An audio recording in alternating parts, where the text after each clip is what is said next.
2024 সালের বাংলার 4 কোটি ছাত্র জনতা হাতে হাত রেখে টেকনাফ থেকে তেতুলিয়া পর্যন্ত বৈষম্য বিরোধী বাংলাদেশ গড়বার জন্য যে সংগ্রাম করেছে, যে আন্দোলন করেছে, এর মধ্যে দেশের আলেম সমাজ, কওমি মাদ্রাসার ছাত্ররা, বিভিন্ন শিক্ষাঙ্গনের ছাত্ররা সহ নিঃস্বার্থভাবে এখানে আন্দোলনে অংশগ্রহণ করেছে।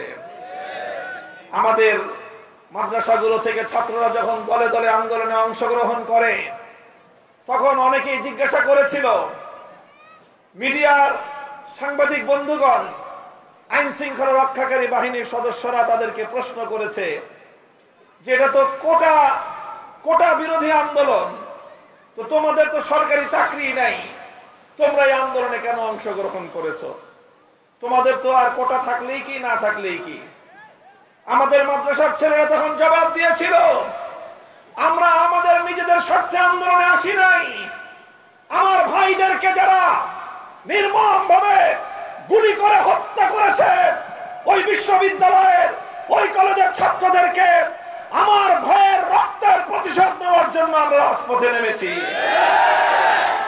আমি বলতে চাই, এদেশের আলেম সমাজ তারা যতটুকু রাজনীতি করে আল্লাহর জন্য করে, দেশের মানুষের স্বার্থ রক্ষা করার জন্য, মানুষের অধিকার আদায়ের জন্যই তারা রাজনীতি করে। বাংলাদেশের হাজার হাজার কোটি টাকা খরচ হয়, কোনো লাভ হয় না। অথচ একই খাতে যখন প্রাইভেট বিনিয়োগ হয়, প্রাইভেট কোম্পানি যখন বিমান চালায়, ফ্লাইট চালায়, তারা কোটি কোটি টাকা ইনকাম করে, লাভ করে। সরকারি খাত যখন সেই বিমান চালায়, লস হয়। প্রাইভেট সেক্টর থেকে রেল চালালে সেই রেলে লাভ হয়, সরকারি সেক্টর থেকে রেল চালালে সেই রেলে লস হয়। প্রাইভেট সেক্টর থেকে মিল কারখানা চালালে সেখান থেকে লাভ হয়, মুনাফা হয়। সরকারি খাত থেকে মিল কলকারখানা চালালে শুধু লস আর লস, গচ্চা আর গচ্চা। কারণটা কি? কারণ একটাই, বাংলাদেশের রাষ্ট্র ব্যবস্থায় বিগত 55 বছর পর্যন্ত যারাই রাষ্ট্র পরিচালনা করেছে, দেশটাকে দুর্নীতি মুক্ত করতে পারে না।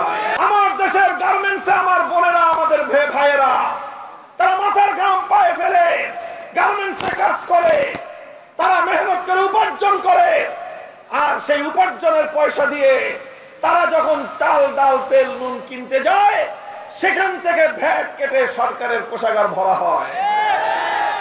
আমার বিদেশের বসবাসরত প্রবাসী ভাইয়েরা রক্ত পানি করে দেশে রেমিটেন্স পাঠায়, আর আমাদের সেই রেমিটেন্স যোদ্ধাদের পাঠানো টাকা বাংলাদেশ ব্যাংক থেকে ডিজিটাল কায়দায় দুর্নীতি করে বিদেশে পাচার করা হয়।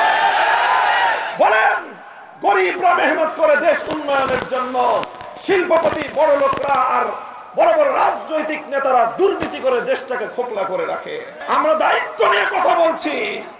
ইনশাআল্লাহ এই বাংলাদেশের মানুষের ভাগ্যের যদি পরিবর্তন করতে চান, আমার দেশের 18 কোটি মানুষ, 36 কোটি মেহনতের হাত, এই দেশ বিশ্ব দরবারে মাথা উঁচু করা উন্নয়নের রোল মডেল হতে পারে যদি আমরা রাষ্ট্রকে দুর্নীতি মুক্ত করতে পারি, রাষ্ট্রকে যদি আমরা বৈষম্য মুক্ত করতে পারি।